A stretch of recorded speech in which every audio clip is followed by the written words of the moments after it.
అందమైన చర్మ సౌందర్యం మీ సొంతం. Second aqua radiance deep cleansing gel.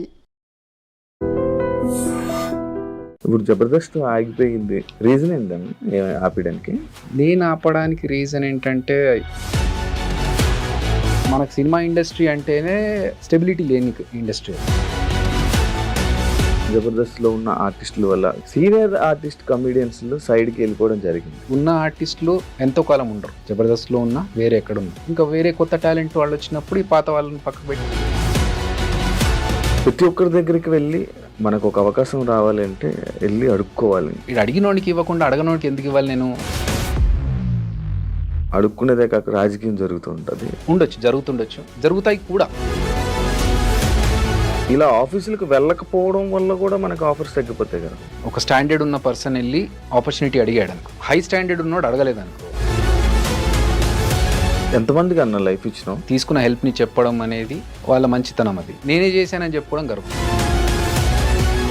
అన్న ఇచ్చిన ఆఫర్స్ ఇచ్చిన అందరూ అక్కడక్కడ అలా మంచి మంచి పొజిషన్స్లో ఉండి మంచిగా సెట్ అయ్యి ఉన్నారు. వై అదిరే అబ్బాయి ఇంకా అలా ఉండిపోయాడు? అంబిషన్ ఏంటంటే సినిమా ఇండస్ట్రీలోనే ఉండాలి, ఇక్కడే పోవాలి. భజన చేస్తేనే జీవితం అనేది చెడ్డన్న ఇచ్చిన ఒక స్టేట్మెంట్. భజన చేయాలి, మస్కా కొట్టాలి, ఇవన్నీ ఉన్నా కూడా నేను చేయలేను. ఎందుకంటే అదే ఒకప్పుడు జబర్దస్త్ ఎలా ఉండేది, ఇప్పుడు ఎలా ఉంటుంది? ఒక బూత్ షో, డబుల్ మీనింగ్ వర్డ్స్ ఎక్కువైపోతున్నాయి. బూత్ షో అనే పేరు ఫస్ట్ నుంచి ఉంది మాకు. ఒకసారి ఒక ప్రోగ్రామ్కి వెళ్ళినప్పుడు, లండన్కి వెళ్ళినప్పుడు అసలు కొంచెం ఇది డీసెంట్ ఫ్యామిలీస్ వచ్చేది, డబుల్ మీనింగ్ అని. జబర్దస్త్ వాళ్ళు బ్యాడ్ మాట్లాడుకోవడం కానీ, వాళ్ళు చేసినంత వరకే మనతో ఉంటారు, అది అయిపోయిన తర్వాత వాళ్ళెవరో మనం ఎవరో ఉన్నట్టు ఉంటారు అన్నీ. పేర్లు చెప్పను, బట్ మా దాంట్లో జబర్దస్త్లో ఒక పర్సన్కి హెల్త్ బాగాలేకపోతే కొన్ని సందర్భాలు ఉంటాయి శివ, అప్పుడు అడగాల్సిన అవసరం లేదు. కానీ అన్ని సందర్భాలు అందరికీ అంటే కష్టం. అదిరే అభి అయిపోయింది, ఆ లైఫ్ అయిపోయింది, ఫేడ్ అవుట్ అయిపోయారు. బయటకు నువ్వు తోసేసి నాకు ఇండస్ట్రీలో అవకాశాలు రాకుండా చేస్తే అదిరే అభి అనే పేరు ఉంటే ఎంత పోతుంది. హాయ్ హలో నమస్తే, నేను మీ anchor Shiva. Welcome to iDream Media. ఈరోజు మన ముందున్న గెస్ట్, ఇప్పటికే ప్రోమో చూస్తే మీకు నా ముందున్న గెస్ట్ ఎవరు అర్థమైపోయి ఉంటుంది. అదిరే అభి బ్రో ఈరోజు మనతో ఉన్నారు. ఆయనతో మాట్లాడి జబర్దస్త్ విషయాలు, ఆయన యాక్టింగ్, ఆయన లైఫ్ ఎలా వెళ్తుంది ఇప్పుడు ప్రజెంట్ అనే దాని గురించి మనకు తెలియని విషయాలు తెలుసుకునే ప్రయత్నం అయితే చేద్దాం. అండ్ ఈ మధ్య కొన్ని మాటలు వినడం, లైక్ అదే జబర్దస్త్ నుంచి ఒక చంటన్న వచ్చి మాట్లాడడము, అదే విషయం పైన కొన్ని మాటలు నేను కూడా వేరే యాక్టర్ నుంచి కూడా తెలుసుకోవాలనిపించి నేను అభిగారిని పిలవడం జరిగింది. అయితే సరే అని వెంటనే వచ్చి ఈరోజు మనతో షేర్ చేసుకోవడానికి అభి బ్రో ఉన్నారు. హాయ్ బ్రో, ఎలా ఉన్నారు? బాగున్నారా? బాగున్నాను బ్రో. ఎప్పటి నుంచో అనుకుంటున్నాను బ్రోతో మాట్లాడాలి, ఒకసారి ఇంటర్వ్యూ చేయాలని. ఈరోజు కుదిరింది బ్రో మనకి. ఈ మధ్య కొంచెం ఒక వెబ్ సిరీస్ ఒక డైరెక్షన్ చేస్తున్నాను. సో చాలా సార్లు అనుకున్నాము అని ఇప్పుడు సెట్ అయింది. ఇప్పుడు సెట్ అయింది. ఇప్పుడు జబర్దస్త్ అయిపోయిందా? లేదే, మీరు ఆగిపోయారు. మీరు ఆపేశారు. రీజన్ ఏంటన్నా ఆపడానికి? నేను ఆపడానికి రీజన్ ఏంటంటే, ఆల్మోస్ట్ ఒక 9.5 to 10 years చేశాను సేమ్ స్కిట్స్ అన్ని. అంటే ఆల్మోస్ట్ ఇయర్లీ మనకు ఒక 52 స్కిట్స్ చేస్తున్నాం కదా. 500 స్కిట్స్ దాకా జబర్దస్త్లో ఉన్నాయి. అందులో నేను ఒక 400 స్కిట్స్ చేశాను. ఇంకా నాకేంటంటే ఇన్ని సంవత్సరాలు చేసినా ఇంతే.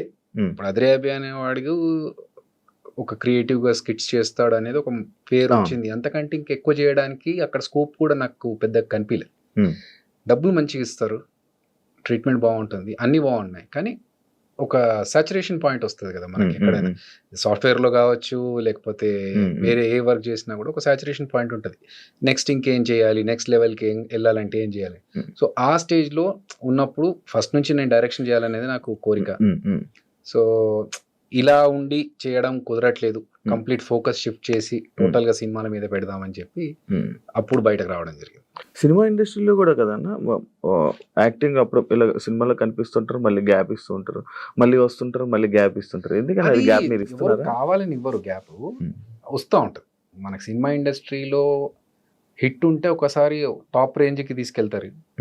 ఒక్కొక్కసారి ఎంత పెద్ద యాక్టర్ అయ్యి, ఎంత బిజీగా ఉన్న యాక్టర్ అయినా కొన్ని సందర్భాల్లో సైలెంట్గా ఇంకేం వర్క్ లేకుండా ఇంట్లో కూర్చునే సందర్భాలు కూడా వస్తాయి. సో మనకు సినిమా ఇండస్ట్రీ అంటేనే ఒక స్టెబిలిటీ లేని ఇండస్ట్రీ అది. ఒకసారి అప్ ఉండొచ్చు, ఒకసారి డౌన్ ఉండొచ్చు. కాబట్టి ఈ మార్పులు, వెళ్ళడాలు, రావడాలు ఇవన్నీ జరుగుతూ ఉంటాయి. ఈ స్టెబిలిటీ ఎందుకన్నా ఎలా అవుతుంటది? అప్ అండ్ డౌన్స్ రీజన్ నేను నా అనాలిసిస్ ప్రకారం ఏంటంటే మోర్ పీపుల్, ఎక్కువ జనాలు, డిమాండ్ తక్కువ ఉండి సప్లై ఎక్కువ ఉంటే, కమర్షియల్ దాంట్లో మాట్లాడాలంటే, కామర్స్ విషయంలో మాట్లాడాలంటే, ఉన్న క్యారెక్టర్స్ కొన్ని ఉంటే సప్లై 100 మంది వచ్చి నిలబడ్డప్పుడు ఓకే వీడికి ఇంత ఇవ్వాలి అమౌంట్, వీడికంటే వాడికైతే ఇంకా తక్కువ ఇచ్చుకోవచ్చు కదా, అప్పుడు మనకు డబ్బులు మిగులుతాయి అని చెప్పేసి తక్కువ అమౌంట్ వచ్చే వాళ్ళని పిక్ చేసుకోవడం వల్ల ఎక్కువ డబ్బులు ఛార్జ్ చేసే పర్సన్ సైలెంట్ ఖాళీ అయిపోతాడు అక్కడ. సో ఇది ఇండస్ట్రీలో చాలా సంవత్సరాల నుంచి నడుస్తుంది. కాబట్టి దట్ ఈస్ హౌఎవర్ దేర్. మనకు ఎక్స్ట్రాడినరీ ఇతను కాకపోతే ఇంకెవ్వరూ లేరు అనే ఆప్షన్ క్రియేట్ చేసుకోగలిగితే ఇంకా వాళ్ళకి తిరుగులేదు. అదర్వైజ్ ఇవి అప్స్ అండ్ డౌన్స్ జరుగుతాయి. ఇదే జబర్దస్త్ లో ఉన్న ఆర్టిస్టుల వల్ల, కమెడియన్స్ వల్ల సీనియర్ ఆర్టిస్ట్ కమెడియన్స్ సైడ్కి వెళ్ళిపోవడం జరిగింది. అంటే దాన్ని యాక్సెప్ట్ చేస్తారా మీరు? లేదండి, అంటే సినిమాలో ఉన్న కమెడియన్స్ కి ఉన్న క్రేజ్ వేరు, టీవీ ఆర్టిస్టులకి జబర్దస్త్లో ఉన్న కమెడియన్స్కి ఉన్న క్రేజ్ వేరు.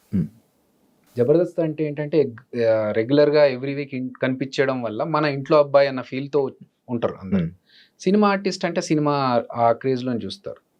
కాబట్టి ఇప్పటికీ మేము బ్రహ్మానందం గారిని, వేణుమాధవ్ అన్నను, ఆలీ అన్నను, వీళ్ళందరినీ ఇన్స్పిరేషన్ గా తీసుకుంటా ఉంటాం. వాళ్ళు చేసిన కామెడీలోంచి అరే మన స్కిట్ లో ఇలాంటిది ఏదైనా వాడాలరా, జంధ్యాల గారి మార్క్ కామెడీ కావచ్చు. సో అవన్నీ మనకి ఇన్స్పిరేషన్ వచ్చింది వాళ్ళ నుంచి. జబర్దస్త్ వాళ్ళు కనిపిస్తున్నారు, ఎక్కువగా కనిపిస్తున్నారు, ఈ మధ్య కొంచెం వీళ్ళని చూడడానికి ఎక్కువగా జనాలు వస్తారని చెప్పేసి సీనియర్స్ ని కాకుండా కొత్త వాళ్ళని వీళ్ళని తీసుకుంటే ఇంతకు ముందు చెప్పినట్టు బడ్జెట్ ప్లస్ వీళ్ళని ఎక్కువగా చూస్తున్నారు కాబట్టి వీళ్ళైతే ఇంకొంచెం బెనిఫిట్ ఉంటుండొచ్చు అనే ఒక్కటి తప్ప టాలెంట్ లో వాళ్ళని మించి అయితే కాదు. సో సేమ్ థింగ్ ఇప్పుడు ఉన్న ఆర్టిస్టులు ఎంతో కాలం ఉండరు. జబర్దస్త్ లో ఉన్న వేరే ఎక్కడ ఉన్నా ఇంకా వేరే కొత్త టాలెంట్ వాళ్ళు వచ్చినప్పుడు ఈ పాత వాళ్ళని పక్కకు పెట్టి వాళ్ళని తీసుకుంటారు. It's cycle. ఇప్పుడు డైరెక్షన్ చేస్తున్నారు కదండి, ప్రతి ఒక్కరి దగ్గరికి వెళ్ళి మనకు ఒక అవకాశం రావాలి అంటే వెళ్ళి అడుక్కోవాలి, అడుక్కునేదే కాక రాజకీయం జరుగుతూ ఉంటుంది అని చెప్పి ఒక సందర్భంలో చెప్పడం జరిగింది. అది నిజమా? ఐ మీన్ ఉండొచ్చు, వాస్తవాలు ఉండొచ్చు, దాంట్లో జరుగుతుండొచ్చు కూడా. నేను ఈశ్వర్ సినిమా 22 సంవత్సరాలు ముందు చేశా, మధ్యలో కొన్ని సంవత్సరాలు గ్యాప్ వచ్చి. ఎందుకంటే నాకు తెలీదు, ఫస్ట్ ఆఫ్ ఆల్ నాకు సినిమా ఇండస్ట్రీ బ్యాక్గ్రౌండ్ లేదు. నేను నా ఫ్యామిలీ అందరు మా దాంట్లో ఫ్యామిలీ నుంచి first person to be a film actor. So నేను సినిమా ఇండస్ట్రీలోకి వచ్చినాక నాకు గైడ్ చేసేవాళ్ళు ఎవరు లేరు. సాఫ్ట్వేర్ కి తర్వాత వెళ్ళా, ఫస్ట్ యాక్టింగ్, ఫస్ట్ యాక్టర్ గా వచ్చిన తర్వాతనే సాఫ్ట్వేర్ కి వెళ్ళా. సో ఒక యాక్టర్ గా నేను ఈశ్వర్ సినిమా తర్వాత గౌతమ్ ఎస్ఎస్ ఇవన్నీ చేస్తున్నప్పుడు నాకు ఆఫీసులకు వెళ్ళి వాళ్ళని అడగాలి ఆపర్చునిటీస్, నాకు ఏదైనా అవకాశం ఇవ్వండి, లేకపోతే నేను ఆడిషన్స్ ఇస్తా, ఇవన్నీ నాకు అప్పుడు తెలియదు, నన్ను గైడ్ చేసేవాళ్ళు కూడా లేరు. ప్లస్ ఇంకోటి ఏంటంటే నాకు సరే మనం ఇంత పెద్ద సినిమా చేసాము, మన గురించి చూసారు మోహన్ బాబు గారు, వీళ్ళు పిలిపించి సినిమాలో అవకాశం ఇచ్చారు, అలాగే అందరూ పిలిచి మనం చూసాం కదా. నా పాయింట్ ఏంటంటే గర్వం కాదు, మనం వెళ్ళి వాళ్ళని ఇబ్బంది పెట్టి సార్ నాకు అవకాశం ఏంటారు, వీడు ఆఫీస్ దాకా వచ్చాడు ఏదో ఒకటి ఇవ్వాలి కదా పాపం అని చెప్పి ఏదో క్యారెక్టర్ ఇస్తే అది మనకు సూట్ అవ్వచ్చు అవ్వకపోవచ్చు. దానివల్ల ఎందుకు వాళ్ళకి నిజంగా ఇతను ఈ క్యారెక్టర్కి ఇతనే బాగుంటాడు అనిపిస్తే పిలుస్తారు కదా, పిలిచినప్పుడు మనం వెళ్ళి ఆడిషన్స్ కావాలన్నా ఇద్దాము అనే దృష్టిలో నేనున్నాను. అది ఆ గ్యాప్ పెరగడం వల్ల నాకు సినిమాలు అప్పుడు లేక నేనేం చేశానంటే ఇంకా ఇట్లా కాదు, నేను చదువుకున్నాను కదా, ఆపర్చునిటీస్ కోసం ఆఫర్స్ కోసం వెయిట్ చేస్తూ టైం ఎందుకు వేస్ట్ చేసుకోవడము, డబ్బులు కావాలి, ఫైనాన్షియల్ గా మనం ఒకటి స్టెబిలిటీ ఉండాలి అని చెప్పి నేను అప్పుడు జాబ్కి షిఫ్ట్ అయ్యాను. సో ఇక్కడ రాజకీయాలు జరుగుతాయి అనే విషయం మీరు అన్నారు కదా, దానికి ఉండొచ్చు, జరుగుతుండొచ్చు, జరుగుతాయి కూడా. ఎందుకంటే ఇప్పుడు ఫర్ ఎగ్జాంపుల్ జరిగిందా తెలీదు అంటే నేను పట్టించుకోను, రీజన్ చెప్తా. ఒకసారి నాకు ఒక సీరియల్ కోసం నన్ను ఫోన్ చేశారు, అప్పుడు నేను అసలు సీరియల్స్ చేయాలనే దృష్టిలో లేను, బట్ జాబ్ చేస్తూ జబర్దస్త్ చేస్తూ ఉన్నాను. మంచి పీక్ టైమ్స్లో నాకు ఫోన్ వచ్చింది, ఒక మెయిన్ హీరోగా మిమ్మల్ని సీరియల్ అనుకుంటున్నామండి, మీరు చేస్తే బాగుంటుంది అనుకున్నామంటే ఓకే ఇదేదో బాగుంది. అప్పుడు నేను జాబ్ వదిలేసి టోటల్గా ఇటు షిఫ్ట్ అయిపోవచ్చు, ఎందుకంటే నంబర్ ఆఫ్ వర్కింగ్ డేస్ ఎక్కువగా ఉంటాయి కాబట్టి అని అనుకున్నాను. కట్ చేస్తే కొన్ని రోజుల తర్వాత చిన్న ప్రాబ్లం వల్ల చేంజెస్ జరిగాయండి అని నేను వదిలేసా. సేమ్ పర్సన్ మళ్ళీ నాకు కొన్ని రోజుల తర్వాత కలిసినప్పుడు కొన్ని ఆబ్లిగేషన్స్ వల్ల కొన్ని చేంజెస్ జరిగాయండి అంటే అప్పుడు నాకు అర్థమైంది, ఓహో బ్యాక్ ఎండ్లో ఏదో జరిగింది అని చెప్పి. బట్ ఏంటి, ఎవరు చేశారు, ఎందుకు చేశారు అనేది పట్టించుకోవాల్సిన అవసరం అనిపించలేదు నాకు, ఎందుకంటే తెలుసుకొని చేయాల్సింది ఏం లేదు. I left it. సో జరుగుతాయి రాజకీయాలు అనేది డెఫినెట్గా. ఇప్పుడు ఫర్ ఎగ్జాంపుల్ ఒక డైరెక్టర్ ఉన్నాడు, అతనికి తెలిసిన పర్సన్ ఉన్నాడు, ప్రొడ్యూసర్ ఉన్నాడు, అతనికి తెలిసిన పర్సన్ ఉన్నాడు. ఇప్పుడు ఇద్దరిలో ఒకరికి ఆపర్చునిటీ ఉందంటే అక్కడ రాజకీయాలు జరుగుతాయి డెఫినెట్గా. మావాడిని పెట్టుకోవాలంటే మావాడిని పెట్టుకోవాలి. వర్త్ ఎవరు అనిపిస్తే వాళ్ళకి ఆపర్చునిటీ వస్తుంది నేను అనుకునేది. ప్లస్ ఫేట్ కూడా ఉండాలి. ఇబ్బంది పడలేదన్నా? Okay, it's a part of life journey. జరుగుతూ ఉంటాయి. మనం అవి పట్టించుకొని ఇబ్బంది పడుకుంటూ మనం ఆగిపోతే ముందుకు వెళ్ళలేము. ఇలా ఆఫీసులకు వెళ్ళకపోవడం వల్ల కూడా మనకు ఆఫర్స్ తగ్గిపోతాయి కదా? 100% తగ్గిపోతాయి కాదు, రావు. ఫస్ట్ ఆఫ్ ఆల్ అంటే ఇప్పుడు ఒక స్టాండర్డ్ ఉన్న పర్సన్ వెళ్ళి ఆపర్చునిటీ అడిగాడు అనుకో, హై స్టాండర్డ్ ఉన్నోడు అడగలేదు అనుకో, మనం ఏం ఆలోచిస్తాం, హ్యూమన్ సైకాలజీ, ఇది అడిగినోడికి ఇవ్వకుండా అడగనోడికి ఎందుకు ఇవ్వాలి నేను అని ఆలోచిస్తాం. సో ఇక్కడ ఉన్న వాళ్ళకి ఇవ్వచ్చు, అలా మిస్ అయిన ఛాన్సెస్ కూడా ఉండొచ్చు. బట్ నాకేంటంటే ఫస్ట్ ఆఫ్ ఆల్ నాకు వెళ్ళి అడగాలని తెలియదు. సెకండ్ థింగ్, ఇప్పుడు తెలిసిన తర్వాత నాకు పరిచయం ఉన్న డైరెక్టర్స్ దగ్గరికి వెళ్ళి నేను మాట్లాడి అడుగుతున్నాను, ఏదన్నా ఉంటే చెప్పండి, ఆడిషన్స్ వస్తాను, నేను ఇస్తాను, నా ఫోటోగ్రాఫ్స్ చూడండి, ఇది లుక్ నాది, if you want we can change, ఈ క్యారెక్టర్ ఇలాంటి క్యారెక్టర్స్ అయితే బాగుంటుంది. నో, ఈ రీసెంట్లో నేను డైరెక్షన్ చేస్తూ కూడా వేరే డైరెక్టర్స్ని వెళ్ళి కలిసారు. ఎందుకంటే నా అంబిషన్ ఏంటంటే సినిమా ఇండస్ట్రీలోనే ఉండాలి, ఇక్కడే పోవాలి. సో వేరే పెట్టుకోవద్దు మైండ్లో అని చెప్పి. అందుకనే ఆడిషన్ తెలియనప్పుడు నేను వెళ్ళలేదు, తెలిసిన తర్వాత వెళ్ళి కలుస్తున్నాను. వేరే డైరెక్టర్స్తో మాట్లాడుతున్నప్పుడు ఓకే ఏమైనా ఆపర్చునిటీస్ ఉంటే ఇప్పటికైనా. సో తెలిసిన తర్వాత అడుగుతున్నాను, అట్లా అని చెప్పి వాళ్ళని ఇబ్బంది పెట్టడం కదా. ఇప్పుడు వాళ్ళు ఏంటి, అరే పాపం అడుగుతున్నాడు, చాలా రోజుల నుంచి వెంటపడుతున్నాడు కదా, ఏదో క్యారెక్టర్ ఇచ్చేయాలని చెప్పి ఇచ్చారనుకోండి, అప్పుడు ఏంటి అక్కడికి వెళ్ళి గుంపులో ఒక నలుగురిలో ఒకరు నిలబడాలనుకో, అప్పుడు మనకు సాటిస్ఫాక్షన్ ఉండదు. చేయవన్నాలంటే ఒకళ్ళు వచ్చినా కూడా గుంపులో అంటే దానికి ఒక రికగ్నైజేషన్ ఉండాలి. 22 సంవత్సరాల నుంచి ఉన్నాను ఇండస్ట్రీలో. అట్లీస్ట్ మొన్న తేజ గారిని కలిసా, మాట్లాడినప్పుడు నేను జబర్దస్త్ చూడనమ్మా అన్న. పర్లేదు సార్, అందరూ చూడాల్సిన కంపల్షన్ ఏం లేదు, అందరూ ఒక్కొక్కరికి ఒక్కొక్క ఇష్టం ఉంటుంది అంటే, సరే ఎలాంటి క్యారెక్టర్స్ కావాలి అనుకుంటున్నావు నువ్వు యాజ్ యాక్టర్ అంటే, సరే 22 సంవత్సరాల నుంచి ఇండస్ట్రీలో ఉన్నాను, ప్రభాస్ అన్న క్రేజ్ ఏంటో తెలుసు మీకు, అదే సినిమాతో నేను స్టార్ట్ అయ్యాను, కొంచెం అన్నా మనకు పేరుండి గుర్తుపట్టేలాగా నాకు ఒక రికగ్నైజేషన్ వచ్చే క్యారెక్టర్, అరే ఈ క్యారెక్టర్ భలే చేశాడరా అనే క్యారెక్టర్ ఉంటే ఓకే సార్, అది పాజిటివా నెగిటివా ఏంటి అనేది తర్వాత. చిన్న క్యారెక్టర్ అయినా పెద్ద, ఒక్కొక్క చిన్న క్యారెక్టర్లకు కూడా ఉండిపోతాయి లైఫ్. సో అట్లా పర్టికులర్ గా కాదు, కానీ నలుగురులో కొంతమంది ఏం చేస్తారంటే, ఓకే జబర్దస్తులు నలుగురు ఉండాలి ఫ్రెండ్స్, హీరో ఉంటాడు, హీరోతో పాటు ఒక నలుగురు గ్యాంగ్ ఉంటుంది, ఊరికే ట్రావెల్ చేస్తూ ఉంటారు, డైలాగులు ఉన్నా లేకున్నా, అలాంటివి చేసి వేస్ట్. దానివల్ల మన టైం వేస్ట్, వాళ్ళ టైం వేస్ట్. ఊరికే ఎంతమందికి అన్న లైఫ్ ఇచ్చినావు నార్మల్గా? పెద్ద మాట అది, లైఫ్ ఇచ్చడం అనేది. అట్లేం లేదు, ఇప్పుడు నాకు ఒకరు ఆపర్చునిటీ ఇస్తేనే నేను ఇండస్ట్రీలోకి వచ్చాను. సో మనకు కుదిరినప్పుడు ఒకరికి ఏమైనా హెల్ప్ చేస్తే వాళ్ళ టాలెంట్ చూపించుకుంటారు కదా, అంతే తప్ప టార్గెట్ పెట్టుకొని వీళ్ళకి ఇలా చేయాలి, హెల్ప్ చేయాలి అన్నది అలాంటి ఇంటెన్షన్ అయితే లేదు. జబర్దస్త్లోని కానీ ఇందులోనే కానీ బయట ఉన్న ఆర్టిస్టులు కానీ సగం మంది చెప్పుకుంటారు, నేను ఈయన వల్ల వచ్చాను, ఈ పొజిషన్లో ఇలా ఉన్నాను అని చెప్తూ ఉంటారు. ఏమనిపిస్తుంటుంది అన్న నీకు? అది వాళ్ళ గ్రాటిట్యూడ్ చూపించుకోవడం, వాళ్ళ మంచి ఉద్దేశంతో వాళ్ళు తీసుకున్న హెల్ప్ని చెప్పడం అనేది వాళ్ళ మంచితనం. అది నేనే చేశానని చెప్పుకోవడం గర్వం. So I don't believe in that. ఇప్పుడు ఆదికే కావచ్చు, మిగతా అందరికీ కావచ్చు, వాళ్ళకున్న టాలెంట్తోనే పైకి వచ్చారు. మనం ఒక చిన్న సపోర్ట్ ఇచ్చాము, వాళ్ళకు ఒక ఆపర్చునిటీ ఇచ్చాము తప్ప, వాళ్ళని ఫస్ట్ నుంచి మనమే స్టార్ట్ చేసి మనమే క్రియేట్ చేసి మొత్తం పెడితే అది గ్రేట్. సో వాళ్ళకున్న టాలెంట్కి నేను కొంచెం సపోర్ట్ చేసి పుష్ చేశాను. అది వాళ్ళు చెప్పుకోవడం వాళ్ళ మంచితనం. అది యాక్చువల్ రీసెంట్గా నేను ఒకటి విన్నది, అన్న ఇచ్చిన ఆఫర్స్ ఇచ్చిన అందరూ అక్కడక్కడ అలా మంచి మంచి పొజిషన్స్లో ఉండి మంచిగా సెట్ అయ్యి ఉన్నారు, వై అదిరే అబ్బాయి ఇంకా అలా ఉండిపోయాడు అనేది ఒకటి ఉంది. దానికి ఏం చెప్తాను?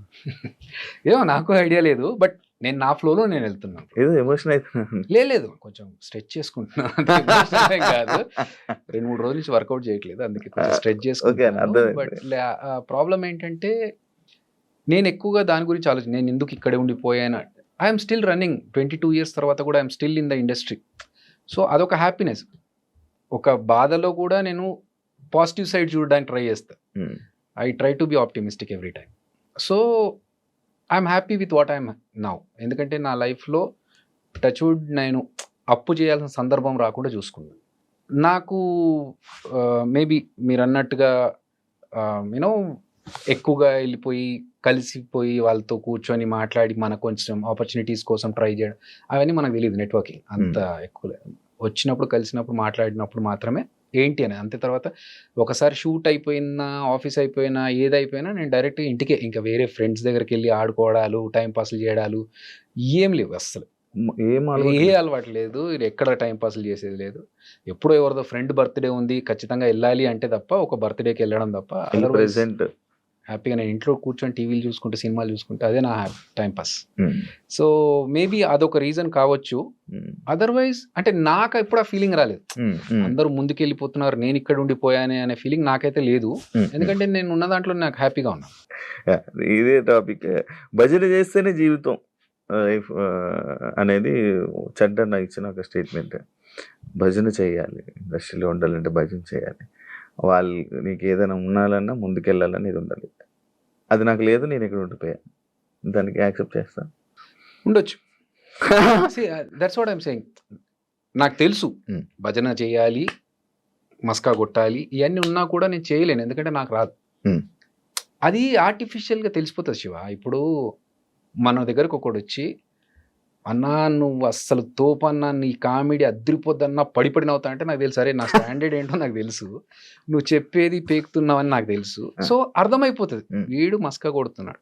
ఆ మస్కా కూడా ఏంటి కొంతవరకు రియలిస్టిక్గా ఉంటే ఓకే, అన్నా నీ బాడీ చూస్తే జిమ్ బాడీ ఇక్కడ అర్థమైపోతుంది. ఇది ఎగ్జాజరేట్ చేసి చెప్తారు చూసారా, మనకు అర్థమైపోతుంది వీడు కొంచెం ఆర్టిఫిషియల్ క్యాండిడేట్, వీడితో దూరం ఉండదు. సో ఇదే థింగ్ మనం అవతలతో చేయొద్దు. ఇప్పుడు ఒక హీరో సినిమా ఫ్లాప్ అయింది అనుకుందాం, మనం వెళ్ళి అద్దరిపోయింది సార్ సినిమా అద్దరిపోయింది అన్నా, అసలు నువ్వు నెక్స్ట్ అది ఇది అని చెప్తే వాళ్ళకి తెలియదు ఆ సినిమా పోయింది వీడు ఏదో పేకుతున్నాడు. అప్పుడు ఏంటి మన గురించి మన జెన్యూనిటీ గురించి వాళ్ళకు ఒక డౌట్ క్రియేట్ అవుతుంది. ఎందుకు చేయడం? అట్లాంటి విషయాల్లో నేను చెప్పకుండా ఉండడం ప్రిఫర్ చేస్తా. అబద్ధం చెప్పి వాళ్ళని కన్విన్స్ చేసి మోసం చేయడం కంటే ఐ రాదర్ కీప్ క్వైట్. నిజంగా బాగుండి నిజంగా ఎక్స్ట్రాడినరీ అనిపించినప్పుడు వెళ్ళి చెప్తా. అది మస్కా కదా, అలా వాళ్ళకు కూడా తెలుస్తుంది జెన్యూన్. అనే ఒకప్పుడు జబర్దస్త్ ఎలా ఉండేది, ఇప్పుడు ఎలా ఉంటుంది? రాను రాను ఒక బూత్ షో అని చెప్పి కామెంట్స్, రాను రాను కామెడీ తగ్గిపోయింది, డబుల్ మీనింగ్ వర్డ్స్ ఎక్కువైపోతున్నాయి అనే దానిపై నువ్వేమని చెప్పాలనుకుంటున్నా? యాక్చువల్గా బూత్ షో అనే పేరు ఫస్ట్ నుంచి ఉంది మాకు. అది ఎలా చెప్పాలి, ఇప్పుడు నేను ఒక స్కిట్ చేశాను. నేను ఒక ఎంఎస్సి ఎలక్ట్రానిక్స్ బ్యాక్గ్రౌండ్ పీజీ స్టూడెంట్ని, సాఫ్ట్వేర్ బ్యాక్గ్రౌండ్ నుంచి వచ్చి జనాలు ఎంజాయ్ చేస్తున్నారు ఇదే ప్యాటర్న్ ఏమో అనుకునే ఒక అపోహతో ఒక స్కిట్ చేసా. దానికి బండబూతులు పడ్డాయి నాకు, తిట్లు. అరే ఇది కాదా, ఓకే ఐ రియలైజ్డ్ చెయ్యొద్దు ఇలా అని చెప్పి. కానీ వర్స్ట్ థింగ్ ఏంటంటే శివ, ఇప్పుడు అదే క్లిప్ ఏదైతే ఉంటుందో అది వైరల్ ఉంది. ఇంకా 10 సంవత్సరాల కూడా అదే క్లిప్ వైరల్ ఉంది. నేను సోషల్ రెస్పాన్సిబిలిటీ ఉంది మనకు కూడా, మనం చేయాలి, మంచి విషయాలు చెప్పాలి, జనాలకి మెసేజ్ చెప్పొచ్చు దీని ద్వారా అని చెప్పి చెట్ల గురించి, చెట్లు నాటాలనే విషయం, నీళ్లు సేవ్ చేయాలనే విషయం కావచ్చు, ఇలాంటి చాలా విషయాలు చెప్పాను. తడి చెత్త పొడి చెత్త ఈ సెపరేషన్ గురించి చాలా మందికి తెలియదు. ఈ స్కిట్స్ లో భాగంగా చెప్తే ఏమైనా ఇన్ఫర్మేషన్ వస్తుందేమో, అసలు ఎవడు పట్టించుకోలేడు దాని గురించి. సో బూత్ షో అని అన్నారు, అవి జరిగినాయి. కానీ చాలా మంది ఏంటంటే వచ్చి మేము బాగా ఎంజాయ్ చేస్తామండి ఇలాంటి స్కిట్స్ అని కూడా చెప్పిన వాళ్ళు ఉన్నారు. సరే అప్పటికి ఇప్పటికీ మారింది, రాను రాను ఇంకా వర్స్ట్ అవుతుంది అంటే మేబీ ఆడియన్స్ పర్స్పెక్టివ్ కూడా మారుతుంది. ఒక డికేడ్ 10 years అవుతుంది కదా జబర్దస్త్ స్టార్ట్ అయ్యి. సో అప్పుడున్న ఆడియన్స్ ఇప్పుడున్న ఆడియన్స్ కి జనరేషన్ మారేసరికి ఆ తేడా వల్ల మేబీ అలా అనిపిస్తుందేమో. బట్ ఎక్స్ట్రీమ్ వెళ్ళిపోయి చేస్తున్నవైతే ఏం లేవు. ఆల్రెడీ ఫస్ట్ నుంచి ఉన్నవే ఇప్పుడు చేస్తున్నారు. ఇప్పుడున్న వాళ్ళు కూడా మా టీమ్స్లలో ఉన్న వాళ్ళు ఇప్పుడు టీమ్ లీడర్స్ అయ్యారు. అంతే తప్ప మరీ బండబూతులకు వెళ్ళిపోయి వల్గర్గా చేస్తున్నా ఉంటే ఉండొచ్చు. నేను చూడలేదు చాలా రోజులు, ఈ మధ్య కాలంలో చూడట్లేదు. నేను వెబ్ సిరీస్ డైరెక్షన్ లో ఉన్నప్పుడు ఇంకా నాకు టైం సరిపోవట్లేదు. ప్రోమోస్ వరకు చూస్తున్నాను కానీ అక్కడికి వెళ్ళి చూసే టైం దొరకట్లేదు. కాకపోతే ఇంకొక విషయం శివ, ఇప్పుడు కొన్ని పాత సినిమాలు వస్తూ ఉంటాయి, ఆ పాత సినిమాలో హీరో హీరోయిన్ మాట్లాడుకున్న డబుల్ మీనింగ్స్ గురించి మీమ్స్ వస్తూ ఉంటాయి, ఇప్పుడు రీసెంట్ గా వైరల్ వైరల్ అవుతున్నాయి. అరే మనము 10 ఏళ్ల కింద మనము మాట్లాడిన మాటలు, ఇప్పుడు 5 ఏళ్ల కింద మాట్లాడిన మాటలు, ఈ పెద్ద పెద్ద హీరోలు, పెద్ద పెద్ద స్టార్స్ అప్పుడు వీళ్ళు మాట్లాడినప్పుడు దాని గురించి ఎవరు అనలేదు, క్వశ్చన్ చేయలేదు. తర్వాత మనం ఏదో బచ్చగలం. ఇప్పుడు వాళ్ళ ముందు స్టాండర్డ్కి మన స్టాండర్డ్ ఎంత, వాళ్ళే మాట్లాడినప్పుడు అబ్జెక్షన్ పెట్టలేదు ఆడియన్స్, ఇప్పుడు ఎందుకు దీని మీద పడుతున్నారు, దీని వంటి బూత్ షో అంటున్నారు అనేది ఒక చిన్న బాధ అంతే. అని జబర్దస్త్ వాళ్ళు చేసినంత వరకే, దాని తర్వాత దాని అందులోనున్న వాళ్ళలోనే వెనక బ్యాడ్ మాట్లాడుకోవడం కానీ, లేకపోతే ఏది పడుతుంది మన గురించి స్ప్రెడ్ చేసి మన తీసేయడం, అలాంటివన్నీ జరుగుతూ ఉంటాయి. అండ్ ఇంకోటి, మనకి వాళ్ళు సపోర్ట్ ఏమి ఉండరు, వాళ్ళు చేసినంత వరకే మనతో ఉంటారు, అది అయిపోయిన తర్వాత వాళ్ళెవరో మనం ఎవరో ఉన్నట్టు ఉంటారు అన్న స్టేట్మెంట్కి నువ్వు ఏం చెప్తావు? చెంట అన్నాడా? సరే, ఇండస్ట్రీలో ఫ్రెండ్స్ అనే వాళ్ళు ఉండరు బ్రో. నేను 22 సంవత్సరాల నుంచి ఉన్నాను ఇండస్ట్రీలో. ఫ్రెండ్స్ అనేది చాలా rare case scenarios in the industry, film industry. ఎందుకంటే ఒక సినిమా చేస్తున్నప్పుడు ఆ కంపానియన్షిప్ ఎలా ఉంటుందంటే, ఆ వారం 10 రోజులు ఒక అరకులో షూటింగ్ జరుగుతుంది అనుకోండి, అప్పుడు you are my best friend, ఎందుకంటే ఇంకా వేరే ఎవరు ఉండరు అప్పుడు. సో అప్పుడున్న ఫ్రెండ్షిప్ వేరు. కానీ అదే లైఫ్ లాంగ్ కంటిన్యూ చేయాలని అవతల వాళ్ళు ఎక్స్పెక్ట్ చేస్తారు కదా, దట్ వోంట్ హ్యాపెన్. ఎందుకంటే వీళ్ళు నెక్స్ట్ సినిమాకి వెళ్ళినప్పుడు అక్కడ ఇంకో ఫ్రెండ్ దొరుకుతాడు. సో ఇది రొటేట్ అవుతూ ఉంటుంది. ఎవరి పనులు వాళ్ళకే ఉండి, ఎవరు బిజీ వాళ్ళకే ఉంటుంది. సో అవతల వాళ్ళకి హెల్ప్ చేయడం అనేది ఒక రేంజ్ వరకు ఓకే. ఫర్ ఎగ్జాంపుల్ ఇప్పుడు నువ్వు వచ్చి, అన్న నాకు ఇది ఒక చిన్న విషయం ఉంది, నాకు ఒక సజెషన్ కావాలి, ఒక హెల్ప్ కావాలి, ఇది అన్నాను అనుకో, నా వల్ల ఎంత అవుతుందో అంత చేయగలుగుతాను. నా అంతకు నేనే వచ్చి నీ దగ్గరికి ఏంటి నీ పొజిషన్ అనే వాళ్ళే చాలా తక్కువ మంది ఇండస్ట్రీ. సో ఎవరి పనుల్లో వాళ్ళు ఉంటారు. First of all we should not expect చేసుకోవడం వల్ల ఇలాంటివన్నీ. ఎగ్జాక్ట్లీ. ఇప్పుడు మనము, నేను ఎందుకు వేరే ఫ్రెండ్స్తో తిరగను, ఇంటికి వెళ్ళిపోయి నా పని నేను చేసుకుంటా అంటే, ఈ ఫ్రెండ్షిప్ అనేది సినిమా ఇండస్ట్రీలో not a genuine thing. So కలవడం వరకు, మాట్లాడుకోవడం వరకు హ్యాపీ, అది ఓకే. అంతేగాని నాకు ఇతని వల్ల ఏదన్నా ఆపర్చునిటీ రావాలనో, లేకపోతే అతని వల్ల ఇంకా సపోర్ట్ దొరకాలనుకోవడం కష్టం. మనం ఎక్స్పెక్టేషన్స్ పెట్టుకోకపోతే మనం హ్యాపీగా ఉంటాం. ఇప్పుడు ఆ ఎక్స్పెక్టేషన్ పెట్టుకోకుండా ఉండాలంటే మనం ఏం చేయాలి, మనకు తగ్గట్టుగా మనం ప్లాన్ చేసుకోవాలి అంతే తప్ప. ఇప్పుడు నాకు కష్టాలు ఉన్నాయని నేను చెప్పి ఏదైనా అవసరం ఉంది అనుకుంటే, ఒకసారి అంటే 2 సార్లు అంటే అవతల హెల్ప్ చేస్తారు. ఎన్నిసార్లు చేస్తారు అవతల వాళ్ళు? చేయరు. సో అవి ఉన్నాయి. బట్ మా జబర్దస్త్ విషయంలో నేను చెప్పాలనుకుంటున్నాను. ఇప్పుడు మీరు అడిగిన కాంటెక్స్ట్ తెలుసు కాబట్టి పేర్లు చెప్పను. బట్ మా దాంట్లో జబర్దస్త్లో ఒక పర్సన్కి హెల్త్ బాగాలేకపోతే మేమందరం కలిసి సపోర్ట్ చేసుకొని, అతను అడగలేదు అయినా కూడా మన ఫ్యామిలీ మెంబర్ చెప్పేసి అందరం కలిసి సపోర్ట్ చేసాం. అప్పుడు నాగబాబు గారు, రోజా గారు అందరూ సపోర్ట్ చేశారు, డబ్బులు ఇచ్చి ఆపరేషన్ చేయించుకోవడానికి. ఒక పర్సన్కి వాళ్ళ పేరెంట్స్ చనిపోతే ఇక్కడ నుంచి వెళ్ళడానికి డబ్బులు లేవంటే మళ్ళీ మేము అందరం కలెక్ట్ చేసుకొని ఇచ్చాం. అప్పుడు కూడా అతను అవతల పర్సన్ అడగలేదు. సో కొన్ని సందర్భాలు ఉంటాయి శివ, అప్పుడు అడగాల్సిన అవసరం లేదు, ఇచ్చేస్తాం, చేస్తాం. అందరూ ఎంత అయితే అంత, ఎవరి వల్ల ఎంత జరుగుతుంది. కానీ అన్ని సందర్భాలు అందరికీ అంటే కష్టం.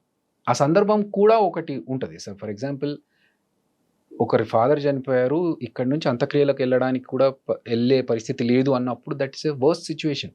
ఆ సిచ్యువేషన్లో మన దగ్గర ఉన్నా లేకున్నా తీసి ఇవ్వాలి ఎక్కడి నుంచి అన్న. కానీ వేరే కాంటెక్స్ట్లో అవసరం ఉంది, ఇవ్వాలి అన్నప్పుడు ఎంతవరకు అది అవసరం, దానికి ఎంతవరకు హెల్ప్ చేయొచ్చు అనేది కూడా అందరు ఆలోచిస్తారు. సో అక్కడే జరుగుతాయి కొన్ని. ఇంకోటి, ఆడియన్స్ అద్రి అభి అయిపోయింది, ఆ లైఫ్ అయిపోయింది, ఇంకా ఆయన ఫేడ్ అవుట్ అయిపోయారు, ఇంకా కనిపించారు అనే వాళ్ళకి ఏం చెప్తాను? Okay, that's okay. నేను లైఫ్ లాంగ్ ఇక్కడ ఉండాను, నేను మనిషినే ఉండాను కొన్ని సంవత్సరాల తర్వాత అనుకున్నప్పుడు అద్రి అభి అనే పేరు ఉంటే ఎంత, పోతే ఎంత. అది డౌన్ఫాలే కదన్న? I don't think so. See, నన్నెవరో బయటకు తోసేసి నాకు ఇండస్ట్రీలో అవకాశాలు రాకుండా చేస్తే అప్పుడు నేను బాధపడాలి. నేను నా అంతకు నేను కదా బయటకు వచ్చింది జబర్దస్త్ నుంచి. And Adire Abhi is only for Jabardasth. I'm Abhinay Krishna. నేను యాజ్ ఎ డైరెక్టర్ నేను బయటకు వచ్చి ఒక ప్రాజెక్ట్ చేసుకుంటున్నాను ఆహాలో. సో నాకు దానికి తగ్గట్టుగా ఒక స్క్రిప్ట్ రెడీ చేసుకున్నాను, డైరెక్షన్ చేసుకున్నాను, ఇప్పుడు కంప్లీట్ అయి పోస్ట్ ప్రొడక్షన్లో ఉన్నాను. So I'm happy with what I'm doing. ఎవడో ఏదో అనుకున్నాడు, దానికి మనం ఆన్సర్ చెప్పాలనేది సిల్లీ. నాకు కావాల్సింది నేను డైరెక్టర్ అవ్వాలనుకున్నాను, అవుతున్నాను. దానికోసం నేను అద్రి అభిగానే జబర్దస్త్లోనే కంటిన్యూ చేస్తేనే ఉంటా అంటే అది వర్క్ అవ్వదు. కొన్నిసార్లు ఫోకస్ షిఫ్ట్ చేయాలి. సో దానికి వాళ్ళు పడిపోయాడు, లేడు, అవుట్, ఫేమ్ అవుట్ అనుకుంటే దట్స్ ఓకే. నేను అలా అనుకుంటే నేను ఇన్ని సంవత్సరాలు ఆల్మోస్ట్ 3 years అయిన జబర్దస్త్ వదిలేసి నేను మొత్తం గడ్డం పెంచేసి మొత్తం లాంగ్ హెయిర్ తో, నాకు తెలుసు ఆ లాంగ్ హెయిర్ తో బియర్డ్ తో కంప్లీట్ లుక్కే చేంజ్. నేను ఇంటెన్షనల్ గా చేశా. అదిరే అభి అనేవాడు కనిపించద్దు కొన్ని రోజులు, ఒక డిఫరెంట్ పర్సన్ ని ఒక యాక్టర్ లాగా చూపెట్టాలి మనము అని నేను ఇంటెన్షనల్ చేసినప్పుడు ఇంకొకళ్ళు అవతల వాళ్ళు అనుకుంటే ప్రొఫెషనల్ గా చాలా స్ట్రిక్ట్ అంట కదా బ్రో నువ్వు. I love discipline. ఎందుకన్నా అది? నాకు వచ్చింది స్కూల్ డేస్ నుంచి, నాకు డిసిప్లిన్ వచ్చింది. అలా ఉంటే కరెక్ట్ అనిపించింది. కానీ అది ప్రతిసారి పనికిరాదు అని అంటారు నాకు. ఓకే, ఇండస్ట్రీలో దట్స్ ఓకే. సి డెఫినెట్లీ ఇప్పుడు నేను టీమ్ లీడర్గా ఉన్నప్పుడు నా టీం షార్ప్ 7 అంటే 7కి వచ్చేయాలి. రాకపోతే I can take action as a team leader. But నేను ఇంకొకరి దగ్గర పనిచేస్తున్నప్పుడు if I expect the same thing from other person, అతను రాకపోతే నేను అతని దగ్గర యాక్షన్ తీసుకోలేను కదా. బట్ ఒక 2 సార్లకు 3 సార్లకు అతను తెలుస్తారు వీడు 7 అంటే 7కి వచ్చేస్తున్నాడు, నేనే కొంచెం లేట్ వస్తున్నాను, అయితే నేను ముందన్న రావాలి, లేకపోతే వీడికి లేట్గానే రమ్మని చెప్పాలి. మనం ఎంత పని కరెక్ట్గా చేస్తున్నాం, ఆ టైంకి వచ్చిన వాల్యూ ఏంటనేది మనం మెయింటైన్ చేస్తే చాలు. అవతల వాళ్ళు మనకు సేమ్ రిఫ్లెక్షన్ ఇచ్చినా లేకపోయినా మనం ప్రాపర్గా ఉండాలి టైంకి అనేది నా ఫీల్. ఇప్పుడు సడన్ గా డైరెక్షన్ లేకపోతే ఫస్ట్ నుంచి అనుకునే? నేను చాలా రోజుల నుంచి అనుకుంటున్నాను. ఈవెన్ జబర్దస్త్లోకి రాకముందు నుంచే నా ప్లానింగ్ ఉండింది, డైరెక్షన్ ప్లానింగ్ ఉండింది. ఆల్రెడీ ఒక 2 స్క్రిప్ట్స్ పెట్టుకొని అప్పుడు అప్రోచ్ అయ్యాను. ఆల్మోస్ట్ లాస్ట్ ఇంకా బడ్జెట్ అప్రూవ్ అయ్యే స్టేజ్లో అది హాల్ట్ అయిపోయింది. దాని తర్వాత ఇంకా సర్లే ఇట్లా అయితే కాదు, కొంచెం విల్ ట్రై సంథింగ్ ఎల్స్. మధ్యలో వేణన్న కూడా సినిమా బలగం సినిమా తీసుకొని రావడం జరిగింది.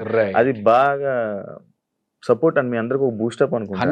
100%. ఎందుకంటే అంతకు ముందు మేము జబర్దస్త్ ఆర్టిస్ట్లు అని చెప్పేసి వెళ్ళి డైరెక్షన్ చేద్దామని అనుకుంటే, మీరు యాక్టర్స్ కదా, మీరు జబర్దస్త్ కామెడీ చేసుకునేటోళ్ళు మీరేం డైరెక్షన్ చేస్తారన్నారు. వేణు ఎప్పుడైతే చేశాడో అప్పుడు వేణు తర్వాత అందరికి ఒక రెస్పెక్ట్ పెరిగింది. అంటే ఓకే మేబీ వీళ్ళు కూడా చేయొచ్చు అట్లని చెప్పేసి ఇమ్మీడియట్ గా ఇచ్చేస్తాం అని అన్నారు. వాళ్ళు టెస్ట్లు వాళ్ళు పెడతారు, కూర్చోబెట్టి మాట్లాడుతున్నప్పుడు వీడికి ఎంత నాలెడ్జ్ ఉంది ఏంటి అనేది కూడా తెలుసుకుంటారు. సో దానివల్ల మనం ప్రూవ్ చేసుకోవడానికి ఒక మంచి ప్లాట్ఫామ్ ఇచ్చాడు. ఎందులోనా ఇది ఎందులో రిలీజ్ చేయాలనుకుంటున్నాను? అయిపోయింది షూటింగ్ అయిపోయింది. ఆఫర్ అడుగుదాం అనుకున్నాను అన్న, ముందే తెలిస్తే ఏదైనా ప్లాన్ చేసుకున్నాను. ఎందుకంటే నేను పోస్ట్ ప్రొడక్షన్ లో ఉంది, నా పార్ట్ యాజ్ ఎ డైరెక్టర్ నా వర్క్ అయిపోయింది. అందుకనే నేను ఇంకో ఫిల్మ్ యాక్టింగ్ వస్తే ఆ ఆపర్చునిటీ తీసుకున్నాను. దానికే లుక్ చేంజ్ ఇప్పుడు. అదర్వైజ్ లాంగ్ హెయిర్ మంచి రోల్, పెద్ద క్యారెక్టర్ అన్న ఒక మెయిన్ లీడ్ గా వచ్చింది ఒక క్యారెక్టర్. సో ఆ సినిమా చేస్తున్నాను. అది చేస్తున్నాను కాబట్టి చేంజ్. అండ్ కాకపోతే అక్కడ సైడ్ నా డైరెక్షన్ సైడ్ అంతా వర్క్ అయిపోయింది కాబట్టి అది అయిపోయిన తర్వాతనే షిఫ్ట్ అయ్యి, అదర్వైజ్ పనులు సగంలో వదిలేసి ఇక్కడ రావడం కరెక్ట్ కాదు. అంటే నువ్వు నార్మల్ గా నువ్వు ఇలాగ యాక్టింగ్ చేయాలి, నీది ఇది రోలు, నువ్వే మెయిన్ లీడు ఇది అనగానే వెళ్ళి ఫ్రీగా అది ఏంటి స్టోరీ కూడా వినకుండా వెళ్ళి నార్మల్ గా చేసేస్తావా? అలా చేసిన కూడా కొన్ని ఉన్నాయంటాను. లేదు, నేను చేయలేదు అట్లా. అలా చేయలేదు. అలా వచ్చిన సినిమాలు సబ్జెక్టులు వచ్చి ఇలా మీరు చేస్తే బాగుంటుంది మెయిన్ లీడ్గా అని కొన్ని సినిమాలు వచ్చాయి. కంటెంట్ అది విని వద్దులే అని చెప్పారు, చెయ్యనని చెప్పారు. ఎందుకంటే అలాంటి కంటెంట్ చేసి పాడు చేసుకోవడం కంటే వద్దు అని చెప్పేసి. మీలో ఎవరు కోటీశ్వరుడికి క్రియేటివ్ డైరెక్టర్? నేను క్రియేటివ్ డైరెక్టర్ తెలుసా ఎవరికి? అందరికి తక్కువ మంది కదా. అంటే ఐ మీన్ అవసరం ఉన్న వాళ్ళకి తెలుసు. బట్ చిరంజీవి గారు చేసినప్పుడు మీలో ఎవరు కోటీశ్వరుడు 4th సీజన్ అది. అవును, ఆ సీజన్ కి నేను క్రియేటివ్ డైరెక్టర్ గా చేశాను. అప్పటికి నీకు ఫేమ్ ఉండే కదా? అప్పటికి జబర్దస్త్ చేస్తున్నాను. మరి ఎందుకన్నా అది నాకు చిరంజీవి గారితో వర్క్ చేయడం, ఆయన అప్పటికి ఇంకా 150 రిలీజ్ అవ్వలేదు. సో అది షూటింగ్ లో ఉంది, ఈ ఆపర్చునిటీ ఉంది. చిరంజీవి గారు చాలా గ్యాప్ తర్వాత is coming back into cinema. So ఆ టైంలో ఈ ఆపర్చునిటీ వచ్చినప్పుడు నేను ఎట్లా మిస్ చేసుకోవాలి? నేను ఇంకా మీరు అడిగారా? వచ్చిందో నాకు ఇది రిక్వైర్మెంట్ ఉందని తెలిసింది క్రియేటివ్ డైరెక్టర్ గా. నేను if you are okay then I can work అని చెప్పేసి ఇంటర్వ్యూ జరిగింది. ఇంటర్వ్యూలో వాళ్ళకు నేను ఒక పీపీటీ షేర్ చేసి అవన్నీ చేసి ఆల్రెడీ కార్పొరేట్ స్టైల్లో వర్క్ చేసుకున్నాను కాబట్టి సో వాళ్ళకి అది నచ్చి తర్వాత వాళ్ళు నన్ను తీసుకున్నారు. తర్వాత చిరంజీవి గారికి ఇంట్రడ్యూస్ చేసినప్పుడు చూశాను ఈ అబ్బాయిని అంటే, సార్ నేనే సార్ అభి అంటే, నువ్వేంటి ఇక్కడ డైరెక్షన్ డిపార్ట్మెంట్ క్రియేటివ్ డైరెక్టర్? నాకు ఇంట్రెస్ట్ సార్, మీతో కలిసి వర్క్ చేస్తే హ్యాపీగా ఉంటుంది. అండ్ అదే కాకుండా బాహుబలి మూవీ టైంలో రాజమౌళి గారితో వర్కింగ్ ఆ. ఎక్స్పీరియన్స్ ఏంటన్నా? చాలా వాస్ట్ ఎక్స్పీరియన్స్ అది. నేర్చుకోవడానికి చాలా ఉంది అక్కడ. ఒక ఫస్ట్ ఆఫ్ ఆల్ డిసిప్లిన్ అనేది అక్కడ నాకు ఇంకా స్ట్రాంగ్ అయింది. Hmm. అంటే ఒక స్టేజ్కి వచ్చిన తర్వాత ఆయన కూడా, రాజమౌళి గారు కూడా అంత పర్ఫెక్ట్ టైమింగ్ మెయింటైన్ చేస్తూ ఒక పద్ధతి వెళ్తున్నారు అన్నప్పుడు మనం మన బతుకు ఎంత, మనం ఎందుకు చేయకూడదు ఇలాగే? అంత సక్సెస్ అవ్వాలంటే ఆ డిసిప్లిన్ ఉండాలేమో, అది ఇంకా మనం గట్టిగా పెట్టుకోవాలి కదా అని చెప్పేసి. ఆయన దగ్గరికి వెళ్ళడం ఓన్లీ డైరెక్షన్ నేర్చుకోవడానికి వెళ్ళారా? Yes. డైరెక్షన్ నేర్చుకోవడానికి. అదే ఆయన పరిచయం కదా, మరి ఆయన మూవీ ఆఫర్ కానీ అడగడం కానీ అలాంటివి ఏం చేయలేదా మీరు? ఆయన అడగడం గానీ? లేదు. అంటే నాకు అదృష్టం ఏంటంటే, నేను రాజమౌళి గారు ఈగ సినిమా చేస్తున్నప్పుడు కంటే ముందు నుంచే పరిచయం. ఆహా. అంటే ఎలానా? ఎలా అంటే, రవీంద్ర భారతిలో నేను ఒకసారి స్టేజ్ ప్రోగ్రామ్ చేశాను. ఆ. కీరవాణి గారు దానికి గెస్ట్గా వచ్చారు. ఆ.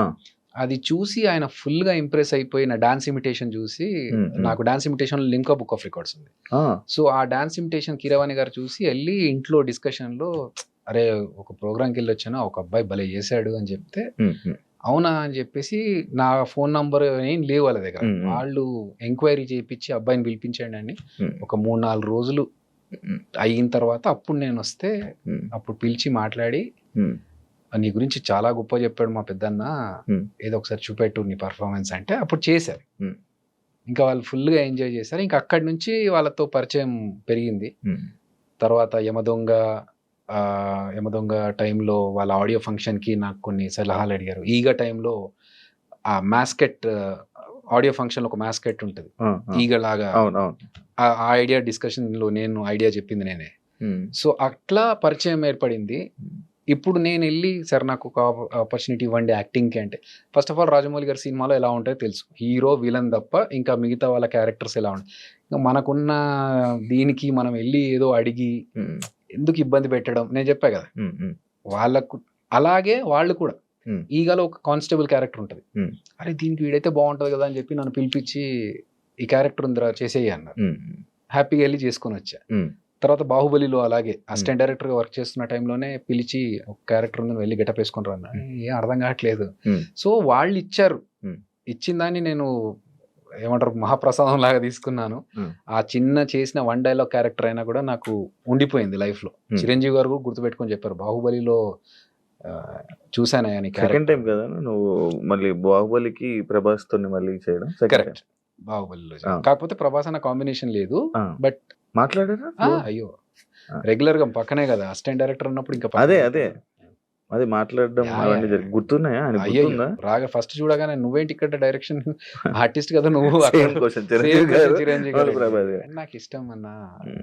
సరే మన వాళ్ళంతా ఎలా ఉన్నారు, ఇంకా అన్ని డిస్కషన్స్ అయిపోయిన తర్వాత ఇంకా అప్పుడు రిహార్సల్స్ వాళ్ళంతా చేస్తుంటే పక్కన కూర్చొని ఏంటి ఎవరెవరు ఏ టైంకి వస్తున్నారు, ప్రాక్టీస్ ఎలా చేస్తున్నారు అంతా నేను మానిటరింగ్ చేయాలన్నా. ఏం అనిపిదా అన్న, అరే నేనేంటి ఇలా చేయడం అని? మనకి ఇష్టం ఉన్న వర్కే కాబట్టి మనం చేస్తాం. సో దానికి అనిపించడం అనేది పెట్టుకోదు మైండ్లో. First of all Eeswar cinema తర్వాత నీకేమైనా నీ లైఫ్లో కెరీర్ మారడం కానీ నీ లైఫ్ యాక్టింగ్ కానీ ఏమైనా కొత్తగా లైఫ్ జర్నీ టర్న్ అవ్వడం ఏమైనా జరిగిందా, లేకపోతే ఎప్పుడు ఉండేలాగానే ఉందా? చాలా జరిగినాయి. ఎలా వచ్చిందన్న అసలు ఆఫర్ కూడా? ఈశ్వర సేమ్ కీరవాణి గారు ఎలా చూశారో అదే రవీంద్ర భారతిలో జంధ్యాల హాస్యోత్సవం అని చెప్పేసి ఒక కార్యక్రమం జరిగింది. దాంట్లో నేను ఇమిటేషన్ డాన్స్ చేస్తుంటే జలదంకి సుధాకర్ గారు అని రైటర్, పరచూరి బ్రదర్స్ దగ్గర ఆయన గోస్ట్ రైటర్ గా చేశారు. ఆయన జయంత్ గారికి ఈ సినిమా డైలాగ్స్ రాస్తున్నప్పుడు ఈశ్వర్ సినిమా ఫ్రెండ్ క్యారెక్టర్ కి అబ్బాయి బాగుంటాడు సార్ కొంచెం అంటే, అందులో ఈశ్వర్లో ప్రభాస్ అన్న ఫ్రెండ్ పక్కన ఫ్రెండ్ లో ఒకటికి సినిమా పిచ్చే, ఆ క్యారెక్టర్ కి నన్ను నా డాన్స్ ఇమిటేషన్ చూసి అరే ఈడైతే కరెక్ట్ గా యాప్ట్ అని చెప్పేసి పిలిపించారు. పిలిపించి ఆడిషన్స్ చేస్తే ఈ క్యారెక్టర్ కి బాగా సూట్ అవుతావు నువ్వు అని చెప్పేసి ఆ క్యారెక్టర్ లో పెట్టాడు. నాకు చెప్పడం ఏంటంటే ఈశ్వర్లో ఫస్ట్ ఈ సినిమాలో ప్రభాస్ అండ్ నలుగురు గ్యాంగ్ లో నువ్వు ఒక్కడవే కొంచెం బుర్రవాడి పనులు చేసేవాడివి, ఎందుకంటే డబ్బులన్నీ నీ దగ్గరే ఉంటాయి, నువ్వు డబ్బులు సంపాదించేవాడు, మిగతా వాళ్ళంతా నీ దగ్గర డబ్బులు తీసుకొని ఎంజాయ్ చేసే బ్యాచ్. సో ప్రభాస్ అన్నని ఏదన్నా అనగలిగే కెపాసిటీ నీకు ఒక్కడికి ఉంటుంది ఈ సినిమాలో అన్నట్టుగానే ఆ సినిమాలో హీరోయిన్ గురించి ఒక చిన్న సీన్ వచ్చినప్పుడు నేను తిట్టేస్తా, ఏంట్రా దాని వెంట పడుతున్నా ఊరుకురికే, నీ పని లేదా అని చెప్పేసి. సో మిగతా వాళ్ళు ఎవరు అలా ఉండరు. నా క్యారెక్టర్ అలాంటిది. సో అలా డిజైన్ చేసుకున్న క్యారెక్టర్కి ఆడిషన్స్లో నన్ను సెలెక్ట్ చేసి అక్కడ నుంచి నా సినిమా లైఫ్ స్టార్ట్ అయింది. అప్ అండ్ డౌన్స్, క్యారెక్టరైజేషన్ చేంజ్లు చాలా జరిగాయి. యాజ్ ఎ ఫ్రెండ్గా ఎంటర్ అయ్యాను. మధ్యలో కొన్ని రోజుల తర్వాత ఒక చిన్న 2 సినిమాలు హీరోగా వచ్చాయి. ఇవి వర్కౌట్ అవ్వట్లేదని చెప్పేసి మళ్ళీ సాఫ్ట్వేర్కి వెళ్ళాను. జాబ్ చేసుకుంటూనే మళ్ళీ టీవీకి వచ్చాను. జబర్దస్త్ ద్వారా, అంటే అంతకు ముందు యాంకర్గా వచ్చా. యాంకర్గా కొన్ని షోస్ చేసిన తర్వాత మళ్ళీ జబర్దస్త్ వచ్చింది. జబర్దస్త్లో ఒక కమెడియన్గా చేసుకుంటూ వచ్చా. So there are lot of changes. I'm enjoying the journey. ఇవన్నీ నీకు ఎక్స్పీరియన్స్ తో చేసావా అన్న, లేకపోతే ఇందులోకి రాగానే అవి నేర్చుకొని చేసినవా? లైక్ నేనంటే ఇప్పుడు ఒక యాంకర్ చేసావు, నువ్వు యాక్టింగ్ ఇంట్రెస్ట్ తో వచ్చేసావు అంటే ఎక్కడైనా నేర్చుకుని వచ్చావా? లేదు, మనకు డాన్స్ వచ్చు. డాన్స్ ద్వారానే వాళ్ళు ఇచ్చిన సీన్ ని మనం ఎన్హాన్స్ చేసుకొని చూపిస్తున్నామా లేదా అనే ద్వారా యాక్టింగ్. దాని తర్వాత యాంకరింగ్ కూడా నీకు రాదు. వచ్చానా ముందు యాంకరింగ్? అంతకుముందు ఎప్పుడు చేయలేదు. సో వాళ్ళు ఎప్పుడైతే పిలిచి ఇట్లా ఈ టీవీలో మేము టీవీ షో స్టార్ట్ చేస్తున్నాము, మీరు యాంకరింగ్ చేస్తారంటే నాకు ఎక్స్పీరియన్స్ లేదు అంటే మేము గైడ్ చేస్తాం, మీరు రండి అన్నారు. సో అప్పుడు నేను జాబ్ చేస్తున్నాను. సో ఇది మంచి ఆపర్చునిటీ మనకు అని చెప్పేసి నేను వచ్చేసాను. నీ జర్నీలు మొత్తం అన్ని నాకు మీకు రానివే అలా జరుగుతూ ఉన్నాయి, అలా వస్తున్నా పోతున్నాయి. కానీ వచ్చిన దాన్ని మాత్రం నేను 100% ఎఫర్ట్స్ పెట్టి దాని మీద హోంవర్క్ చేసుకొని, ఫర్ ఎగ్జాంపుల్ యాంకరింగ్ అన్నప్పుడు ఓకే ఆ టైంలో ఉన్న యాంకర్స్ ఎవరు, వాళ్ళు చేస్తున్న పద్ధతులు ఏంటి, మనం వాళ్ళకంటే డిఫరెంట్గా చేయాలంటే ఏం చేయాలి. సో ఇఫ్ యూ సీ యాంకరింగ్లో డాన్స్తో స్టార్ట్ చేసింది ఫస్ట్ మేమే. నేను, నాతో పాటు ఇంకొక అమ్మాయి అలెఖ్య అని ఉండేది.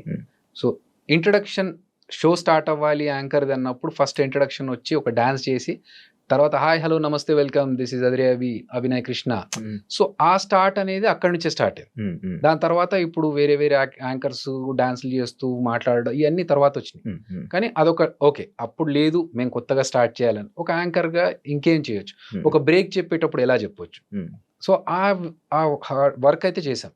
నన్ను అందరూ మురళీమోహన్ గారు దానికి జడ్జి నేను చేసిన షోకి. సో ఆయన చాలా అప్రిషియేట్ చేశారు ఆ విషయాన్ని. ఎందుకంటే నార్మల్గా అందరూ hi let's take a break now అన్నారు, వెల్కమ్ బ్యాక్ అంటున్నారు. నేను అన్నాను సార్ ఇలా కాదు, నేను ఏదో కొత్తగా చేస్తేనే కదా నన్ను యాంకర్గా రికగ్నైజ్ చేస్తారు. ఓకే తింటున్నారా, తింటూనే ఉండండి, మీరు తిని చేయి కడుక్కునే లోపు మళ్ళీ వచ్చేస్తాం, యాడ్ చేద్దాం సార్. ఈ మాట చెప్పినప్పుడు మురళీమోహన్ గారు ఎపిసోడ్ టెలికాస్ట్లో చూస్తూ కరెక్ట్ నేను తింటున్న టైంలోనే వచ్చిందయ్యా నువ్వు చెప్పిన మాట, అరే భలే కనెక్ట్ అయ్యామే అనుకున్నాను అని. సో మనకు తెలుసు ఏ టైంలో ఈ ఎపిసోడ్ పడుతుంది, ఆ టైంలో జనాలు ఏం చేస్తూ ఉంటారు. హలో మాస్టర్ ఏంటి అటు ఇటు చూస్తున్నారు, ఇక్కడ చూడండి సార్ మా ఎపిసోడ్లో బ్రేక్ తీసుకుంటున్నాం, ఈ గ్యాప్లో మీరు ఏమైనా చేసుకుంటే చేసుకొచ్చేసేయండి. ఇవన్నీ మీరు క్రియేట్ చేసి ఆఫ్ కోర్స్. సో అలా చేసి ఇవన్నీ చెప్తే వాళ్ళకి ఇది బాగుంది, కొత్తగా ఉంది, చేసుకోవచ్చు, కంటిన్యూ. నీకు యాంకర్స్లో నీకు ఒక స్పెషలైజేషన్ ఒక డిఫరెంట్గా చేయడానికి ఇది నీకు చాలా సరిపోతుంది అని. అట్లా నాకు వచ్చిన దాన్ని నేను ఇంకెంత బెటర్గా చేయొచ్చు అనేది చేసుకుంటున్నాను. సేమ్ ఎగ్జాంపుల్ జబర్దస్త్కి నేను ఒక యాంకర్గా ఉన్నప్పుడు నన్ను పిలిచారు యాజ్ ఎ టీమ్ లీడర్. ఇప్పుడు నేను జబర్దస్త్లోకి వచ్చా, అక్కడ 6 టీమ్ లీడర్స్ ఆల్రెడీ ఉన్నారు, 5 ఉన్నారు, నేను 6వ వాడిని. నాకు వాళ్ళకి ఏదన్నా ఒక డిఫరెన్షియేట్ ఉండాలి. సో అందరూ సేమ్ కామెడీ చేస్తున్నారు, అందరూ సేమ్ స్టైల్లో చేస్తున్నారు అంటే కాదు. నాకున్న టాలెంట్ ఏంటి, మనకున్న ఫేస్ కి కామెడీ ఫేస్ కాదు. దీన్ని 100 ఎక్స్ప్రెషన్స్ ఇంక్లూడ్ చేసి 100 కష్టాలు పడితే తప్ప ఒక సింపుల్ గా పేలే పంచి నేను పేల్చలేను. సో అలా ఉన్నప్పుడు నేను ఏం చేయాలి, ఇంకొక రకంగా ఎలా ఇంప్రెస్ చేయాలి అంటే ఓకే లెట్స్ థింక్ క్రియేటివ్. అట్లా ఆలోచించి జబర్దస్త్లో ఒక 10 క్రియేటివ్ థింగ్స్ నేను చేసినాయి నాకు గర్వంగా చెప్పుకోగలుగుతా. ఒకటి సెలబ్రిటీతో స్కిట్ చేయించడం ఫస్ట్ నేను చేశాను, తెలంగాణ శకుంతలమ్మతో చేసి. దాని తర్వాత ఒక డిజిటల్ టీవీ పెట్టుకొని టీవీలోంచి ఒక పర్సన్ మాట్లాడుతూ ఉంటే బయట నుంచి నేను కౌంటర్స్ అది నేను చేశాను. తోలుబొమ్మలు చేశాను, తమిళ్ డబ్బింగ్ స్కిట్ చేశాను, వైట్ అండ్ వైట్ వేసుకొని ఒక రౌడీ షీటర్ ఎలా ఉంటాడు రియల్ ఎస్టేట్ అది నేను చేశాను, అలాద్దీన్ చేశాను, టామ్ అండ్ జెర్రీ చేసాం.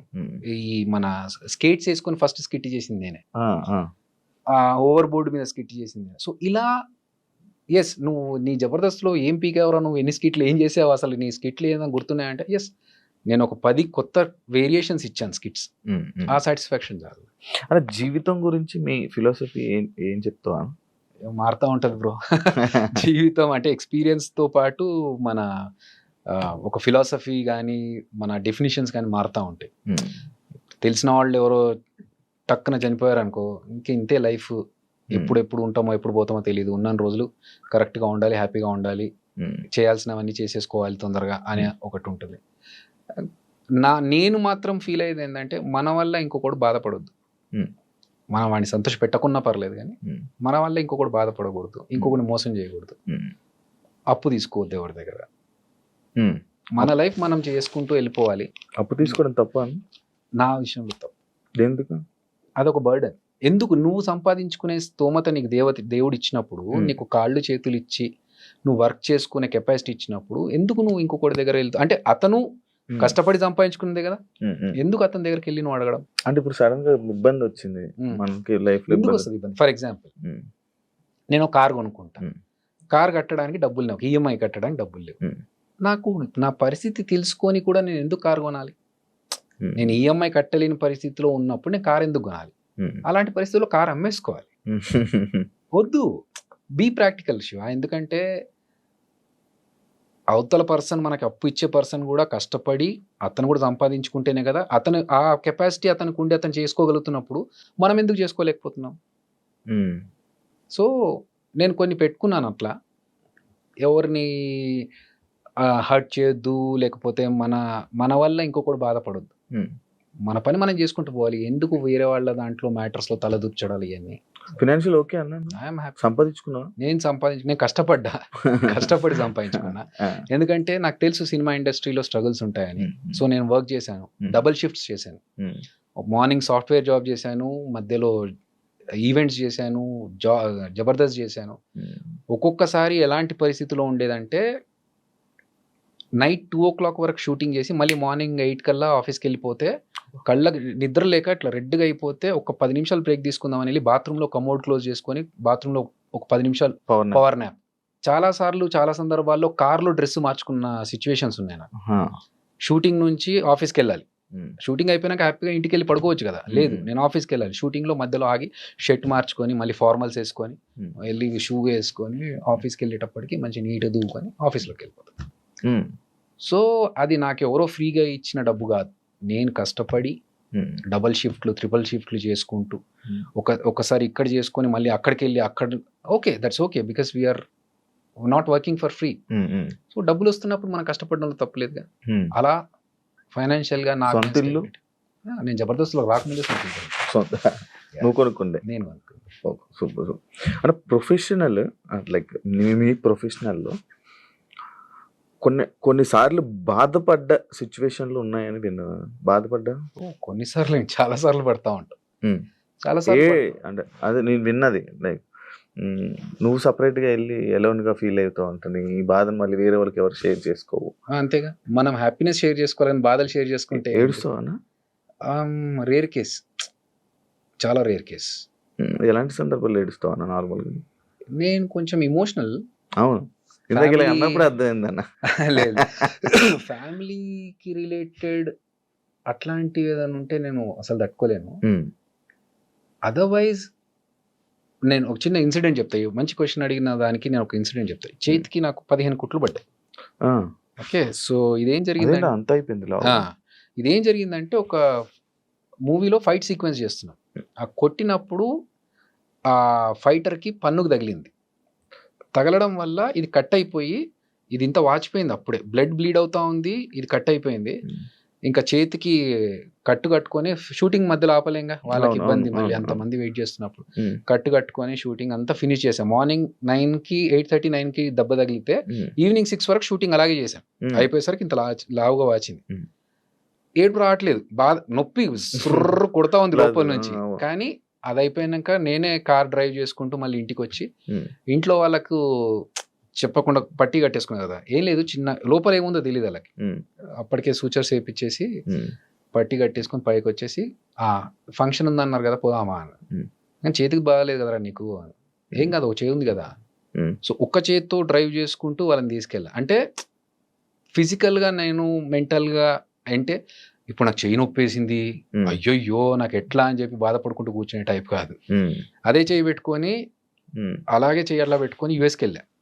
ఇంకోటి నెక్స్ట్ 2 daysలో యూఎస్లో షో అండి. సో నాకు ఇప్పుడు చేయి బాగాలేదు, నేను ఆగిపోతాను, నాకు నొప్పేస్తుంది, ఇవన్నీ ఉండవు. తగిలింది పోతుంది, తగ్గిపోతుందిలే, ఆ టైప్ ఆఫ్ పర్సనాలిటీ. ఇది అయ్యింది కదా అని చెప్పి బాధపడుతూ కూర్చొని దాని గురించి ఓకే వాట్ నెక్స్ట్, దీన్ని ఎలా మనం సాల్వ్ చేసుకోవాలి, ఈ ప్రాబ్లం వచ్చింది, ఇంత క్రైసిస్లో ఉన్నాము, దీన్ని ఎలా సాల్వ్ చేసుకోవాలి. నాకు చాలా అవమానాలు జరిగాయి. ఒక రౌండ్ టేబుల్, ఒక 4-5 కూర్చోబెట్టి నేను ఒక డైరెక్షన్ చేస్తా అని చెప్పి ఒక స్టోరీ చెప్పడానికి వెళ్ళినప్పుడు ఇన్ఎక్స్పీరియన్స్డ్ వాళ్ళంతా. నేను రాజమౌళి గారి దగ్గర వర్క్ చేశాను, ఇన్ని సంవత్సరాల నుంచి ఇండస్ట్రీలో ఉన్నాను అని నేను అక్కడ డిసప్పాయింట్ లేదు. నాకు 6 కూర్చొని ఇది ఎట్లా అదెట్లా, అంటే వాట్ ఈజ్ యువర్ ఎక్స్పీరియన్స్, మా ఎక్స్పీరియన్స్ గురించి మీరు పక్కన పెట్టండి, మేము డబ్బులు పెడుతున్నాం, మీరు చెప్పండి దీనికి. సరే okay, give me some time, I will prove it అని చెప్పి నేను మళ్ళీ నైట్ కూర్చొని ఇది ప్లాన్ చేసి వాళ్ళకి 1 గంటలకు మధ్యరాత్రి లేచి ఇదంతా ప్లాన్ చేసి this is what I was thinking, ఇప్పుడు మీకు సాటిస్ఫాక్షన్, ఎందుకంటే నేను మాటలో చెప్తే మీకు అర్థం కాదు, దిస్ ఈజ్ ద ప్రూఫ్ అని చెప్తే ఓకే. సో అవన్నీ జరుగుతున్నప్పుడు ఏంటంటే ఇంత పేరు సంపాదించుకొని ఇన్ని సంవత్సరాల నుంచి ఇండస్ట్రీలో ఉండి వాళ్ళు మాట్లాడుతుంది ఏంటంటే ఓకే ఎలా నమ్మాలండి అని అంటే అదోకే, యాజ్ ఇఫ్ అసలు నీకు రాదు, నువ్వు వేస్ట్ అన్న రేంజ్లో మాట్లాడుతూ ఉంటే ఎంత బాధ అనిపిస్తూ ఉంటుంది. కానీ ఓకే, అది వాళ్ళ పాయింట్, మనం we have to prove. Jabardasth స్టార్టింగ్లో నేను 13 స్కిట్ల వరకు నేను కొట్టలేదు. నేను అమితాబ్ బచ్చన్ ఒక ఎగ్జాంపుల్గా తీసుకుని I always look at the positive side. Amitabh Bachchan కూడా 13 సినిమాలు హిట్లు పడలేదు, అసలు నీ వాయిస్ ఏం వాయిస్ రా బాబు అని పంపించేసిన పర్సన్ అతను. తర్వాత ఈరోజు సూపర్ స్టార్ అయ్యాడు. మనం ఎందుకు పక్కనే బాధపడి వెళ్ళిపోవాలి, లెట్స్ ప్రూవ్ అని చెప్పేసి ఒక స్కిట్ కష్టపడి బాగా చేసి కొడితే సూపర్ ఇంకా వెళ్ళిపోదాం చాలే అనుకున్నాను. మళ్ళీ ఇంగ్లీష్లో ఒక సేయింగ్ ఉంది, మనం ఫస్ట్ది సెకండ్ది కొట్టలేకపోతే ఫస్ట్ది ఫ్లూక్లు వచ్చిందిరా, ఆడు వెళ్ళిపోతున్నాడు కాబట్టి ఇచ్చినట్టున్నారులే అని అంటారు. వద్దు చేసి చూపిద్దాం అని చెప్పి మళ్ళీ సెకండ్ స్కిట్ కొట్టే. ఇంకా దాని తర్వాత మెల్లమెల్లగా ఓకే నాకు ప్యాటర్న్ అర్థమయ్యి. సో అలా ప్రాబ్లం వచ్చినప్పుడు దాని గురించి బాధపడే కంటే దీన్ని ఎట్లా సాల్వ్ చేసుకోవాలి, what is the next step అని ఆలోచిస్తాను. చాలా సార్లు అవమానాలు జరుగుతూ ఉంటాయి కానీ ఏడ్చుకునేంత ఇదైతే కాదు, నేను బాధపడను అట్లా. ఓకే, ఎమోషనల్ మన కంట్రోల్ చేసుకుని అన్న. మన జబర్దస్త్ వాళ్ళు లైక్ పొలిటికల్గా కొంచెం బాగా సపోర్ట్ చేస్తుంటారు, పొలిటికల్లోకి వెళ్తుంటారు. నువ్వేంటన్నా దేనికి సపోర్ట్ చేయవు, దేనికి వాళ్ళు చెప్పాగా, మన పని మీద మనం కాన్సన్ట్రేట్ చేద్దాం, మన పని ఫోకస్. ఇక్కడ నాకు ఆల్రెడీ డైరెక్షన్ ఇదన్నీ ప్లాన్స్ ఉన్నాయి కదా, ఈ ప్రాజెక్ట్ ఒకటి స్టార్ట్ అవుతా ఉండింది, ఆ పనిలో ఉన్నాము. ప్లస్ నాకు నిజంగా కూడా పెద్ద పాలిటిక్స్ అంటే పెద్దగా ఇంట్రెస్ట్ ఉండదు. అట్లా పాలిటిక్స్ అంటే నువ్వు అడిగిన ఫస్ట్ క్వశ్చన్కి ఆన్సర్ అదే అవుతుంది, రాజకీయాలు జరుగుతాయంట కదా అన్నప్పుడు. నాకు రాజకీయాలు జరుగుతాయి అనే విషయంలో ఇంట్రెస్ట్ ఉంటే నేను రాజకీయాలు ఎక్కడో ఒక దగ్గర గేమ్ ఆడాల్సి వస్తుంది. అంటే I like who is the best administrator. అది ఎవరైనా సరే, if they are doing good for the society or for the people, I definitely respect them and love them. అంతవరకు. అంటే జీవితంలో ఒక ఫైనల్, ఇది నాకు ఫైనల్ ఒక డ్రీమ్ అని అనుకునేది ఏంటన్నా అనేది? నాకు యాక్చువల్గా డైరెక్షన్ అనేది ఉండింది. డైరెక్షన్ చేయకుండా అంటే ఈ కోవిడ్ ఇవన్నీ చూసిన తర్వాత వచ్చిన వాళ్ళందరూ పుట్టప్ప ఎగిరిపోతున్నారు, ఇదేమో మన కోరిక చాలా రోజుల నుంచి జబర్దస్త్లోకి రాకముందు నుంచి డైరెక్షన్ చేయాలనే కోరిక ఉండింది, తీరకుండానే పోతానా అలాంటి సిచ్యువేషన్. ఎందుకంటే ఈ మధ్య కాలంలో హెల్త్ ఇష్యూస్ తోని ఎంగేజ్ ఉన్న వాళ్ళు కూడా అందరూ ఎప్పుడేమవుతుంది, లైఫ్ ఈజ్ అన్ప్రెడిక్టబుల్ ఇప్పుడు ప్రెసెంట్. సో ఇది ఒక్కటి మిగిలిపోద్దా, మళ్ళీ నేను పాత సినిమాలో చూపించినట్టు దయ్యమై డైరెక్షన్ చేయాలని తిరగాల్సి వస్తుందా అనేది ఒక్కటి నన్ను హాంట్ చేస్తూ ఉండింది.